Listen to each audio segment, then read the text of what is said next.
хрустальным голосом капели звенит ребячий смех чудесный, и мать сидит у колыбели,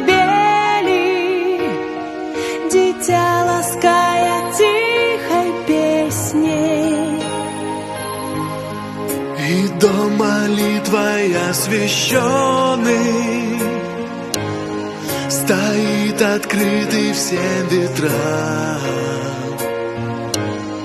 и учит бабушка внучонка словам: отчизна, мама, храм.